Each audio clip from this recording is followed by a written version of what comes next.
What attracted me to coaching was my audience, I would have to say. So I'm a professional speaker, and after coming off stage, many would say, "Hey, what next? Can you help me?" And to that, I said, "Yes, of course I can." And I said, we can get into some sort of a coaching arrangement. So I started that journey and I'm chugging along. And then one day, a friend of mine, she calls me up and says, "Sahil, you're not a coach." And I have to say, I was taken aback. I didn't, the thoughts in my head weren't very positive, I have to admit. And I was actually cursing her in my head, and it wasn't a very fun conversation. And then after we hung up, I asked myself, I said, "Sahil, what did she have to gain by calling you as a professional coach?" By the way, she's a professional coach. What does she have to gain by calling you and informing you that you're not a coach? I mean, there's nothing that she would like to do with malintent. And once I figured that out, I called her back up and I said, "Okay, Fatima, what does it take to become a coach?" And that's when she said, "Thank you for opening your mind towards this. Although you may have experience, you don't have the necessary tools to really enable and benefit your clients. And I recommend CTI. They've got this coactive coaching program. It's phenomenal." I said, "Okay." I hung up. And then I called up someone else that I know in Bahrain who's also a coach. I said, "Kevin, I'm thinking of doing a coaching program. Anything that you would recommend?" And he said, "Sahil, you're very fortunate. You live in Dubai. They have a center there, CTI." So I'm thinking, if two people have said the same thing, maybe that's the route I need to go down. So I started with fundamentals. And then, after that, I went through the whole certification. But after every module, I called up Fatima and I said, "Thank you. Not only did I feel that I became a better coach because I had more tools, I knew how to, I better understood how to manage situations to guide the clients in the right direction, but I also became a better leader and individual myself, which I wasn't expecting. So that was a huge bonus. So again, to answer the question, it's my audience that pushed me, but then it's people out there who had the courage to call me out, but with good intention to make sure that I can do what I do better. So it's great to go through all the modules: fulfillment, balance, process, and then eventually synergy, which was combining all of them. But as I was doing this, I realized, and I would stop myself when I was stuck and I say, "Sal, how can you look at this from another perspective?" And then I'd force myself into another perspective to look at something. Because as you all know, everything has multiple perspectives. If I show you a mobile phone on its side, you can't tell that's a mobile phone. So does that mean that it's wrong? No, it's just a different perspective. When it comes to fulfillment, I'm always asking myself when I'm making decisions, is this what you really want? Is this what makes you happy? Is this in line with your purpose, your goals? And sometimes when things don't go as well as I'd hoped, and I get emotional, before I would just walk away, I'd find a distraction. And now I say, no, it's okay. It's fine. Let's process this. Let the emotion flow. I don't want to block it. So I feel that the coaching has helped me become a better version of myself.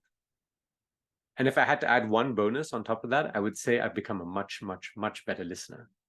Not just listening to the words that people are saying, but really understanding and listening to their body language as well. And what are the things that they're not saying? So yeah, just all around great benefit as a result of going through the coaching program. Before, I felt I was more like a mentor.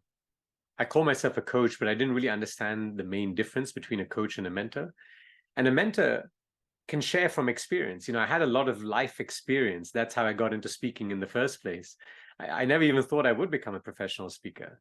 But it all started because I went through a massive change and journey for myself. And as I evolved, people started asking me, "Sahil, what's going on? Like your energy levels are better, your relationships are better, your health is improved, your business is thriving." And so I started to share in small groups that became larger groups. Then it became a stage, international stages, a business, a book, and so forth. And so I realized I transitioned, or I added on coaching, whereas before it was more mentorship, where I'm sharing from experience and kind of winging it along the way. And now I feel a lot more confident that I have the right tools that can benefit the person who's sitting, across from me. With the majority of the clients, I see that it's some level of fear that's holding them back. You know, the majority of them are very successful already. So they come in and I tell them, look, you're a success. And often they forget their successes. And I push them in that direction. I say, okay, let's talk about all the peaks in your life, because it's very easy to talk about all the dark valleys that we're going through or have gone through. But what about all the peaks? And so it's a great reminder with leaders to say, okay, I understand you have some challenges, but let's also understand your peaks that you've done. Because if you've done all of those things in the past, it just makes it a lot easier to get through the challenges in the future and current. But I see with most of them, they have this innate fear. Usually it's a fear of judgment. It's a fear of how will the other person react? Maybe they will get angry. Maybe they won't like it. They feel it's confrontational. And there's so many other things, but basically it's some sort of fear and it's pushing them back. And when we understand that and acknowledge it, then we start looking at ways to overcome that fear. There's a famous saying in the world of racing that your car will go in the direction that you're focused on. So if you're driving straight on a long straight, you're at a high speed over 200 kilometers an hour, and there's a sharp turn to the left. If you're looking at that wall right in front of you, the chances are you're going to end up in that wall. And so when the people are focusing on this wall that's in front of them, which is essentially their fear, they're just constantly hitting it or not able to go beyond. So it's really about enabling them with various tools to be able to overcome that fear. But I would say fear is definitely one of the biggest challenges in some way, shape, or form that people have. So as I mentioned to you earlier, I went on this journey of self-discovery, of self-love, overcoming my own challenges initially. That's how I got into speaking and coaching and whatnot. And I had challenges in my own relationships. And it's because I was wearing this mask. And the mask that was most dominant in my life was pleasing others. Now, there's nothing wrong in pleasing other people, but not to the extent where it harms yourself.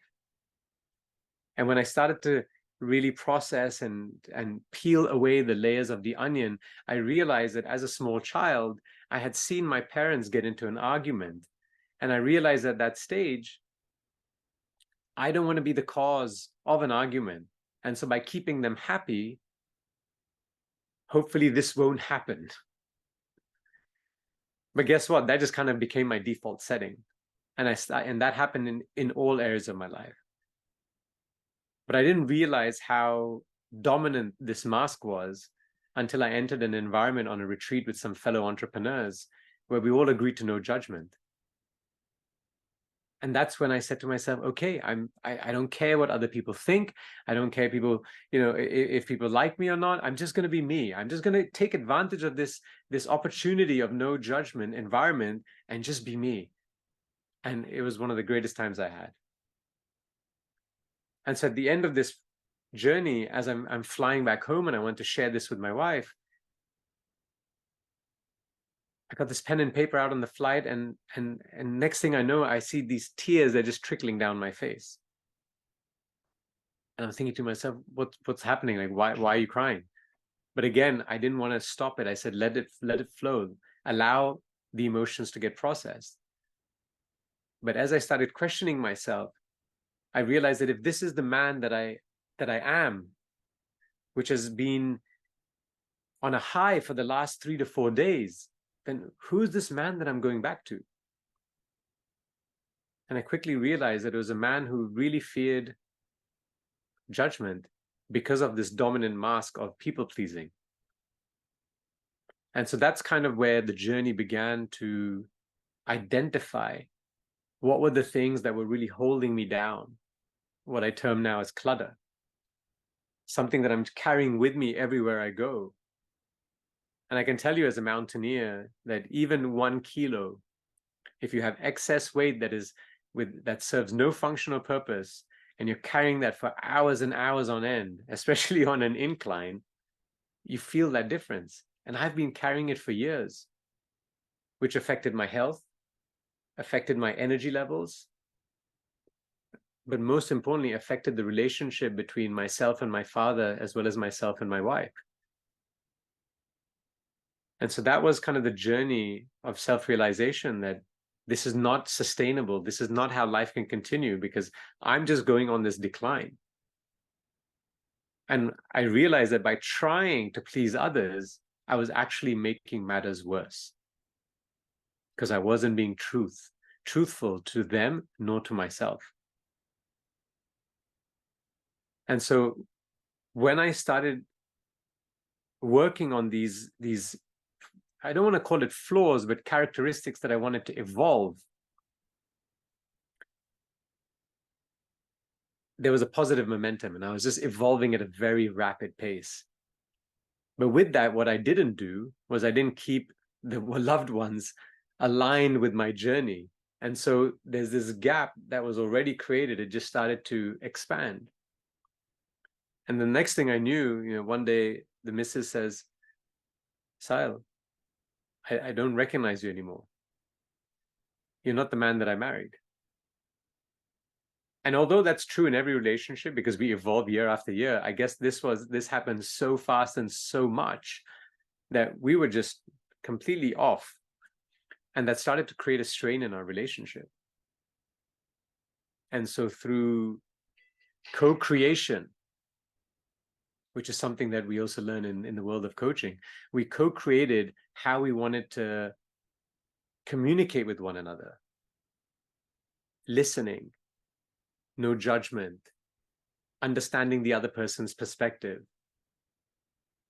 And if for whatever reason anger would start to rise, and you can feel it, right? You might get the hair standing up, or you start heating up. Everyone knows what it means to them. When it's coming. We both agreed that we would not react, but we would rather pause.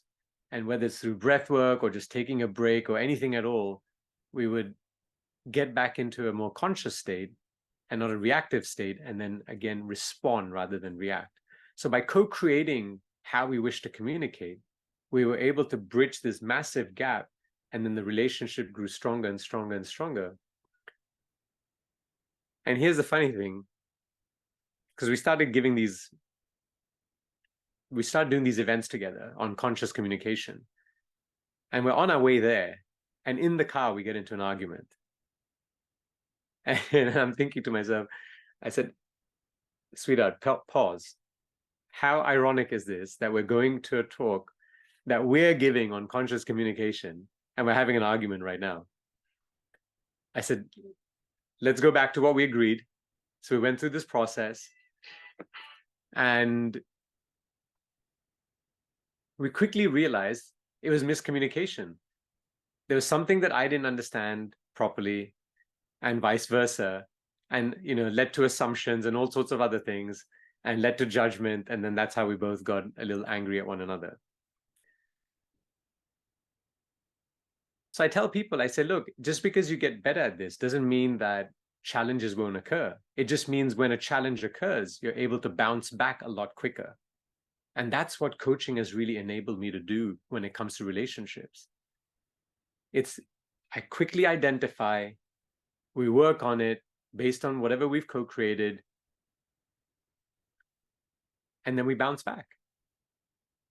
Rather than one of those situations where you don't talk to each other for days, and you're upset at each other, and then you're just being rude to them, and vice versa. But not just rude to your spouse or your loved one, you're just not in a good mood, and then you're not so nice to your employees, to people you meet on the street, to your friends.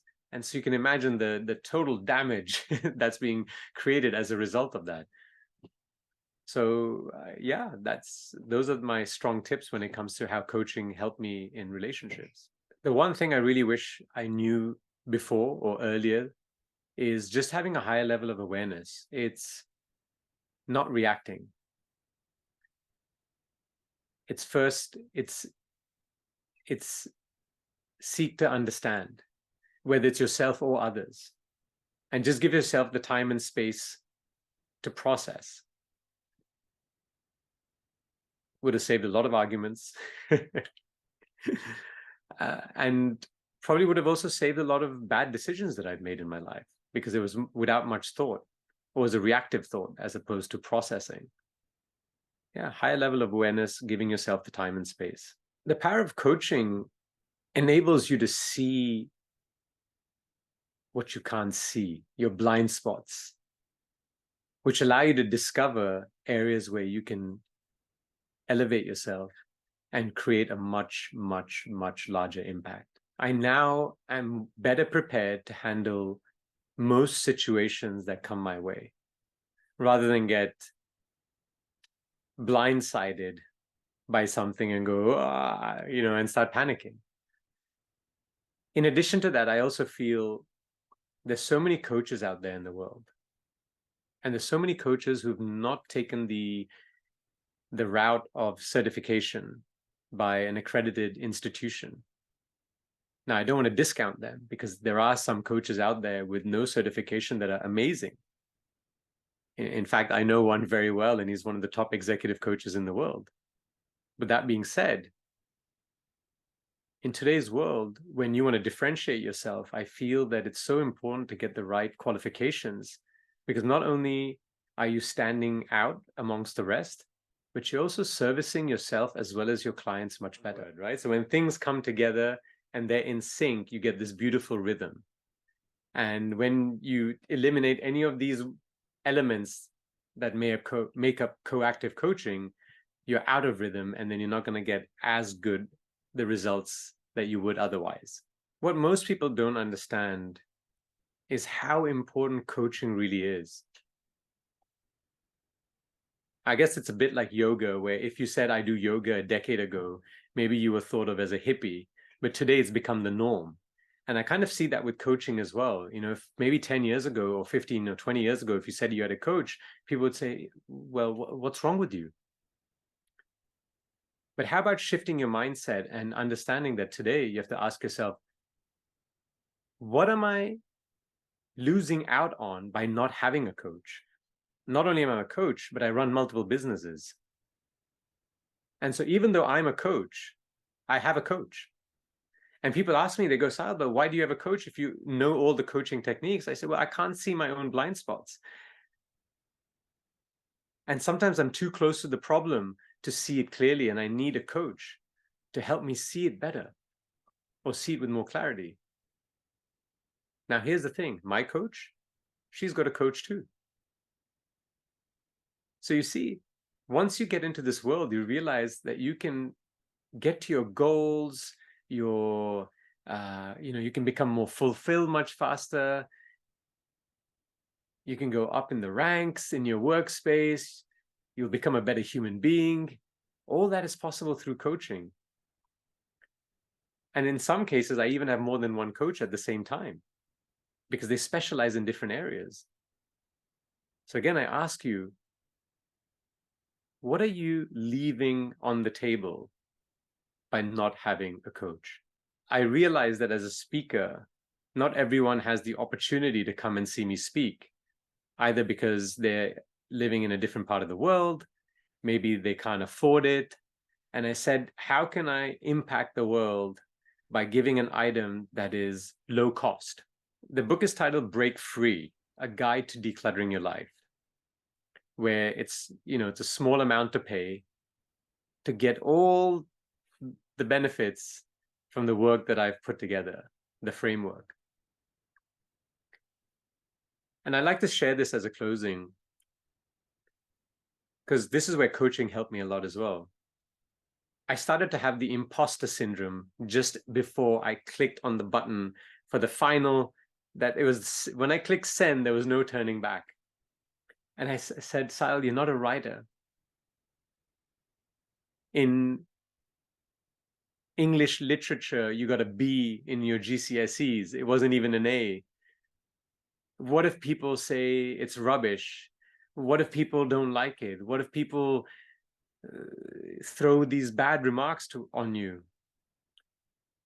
And that's when I started using the various coaching techniques on myself. And I asked myself, why are you writing this book?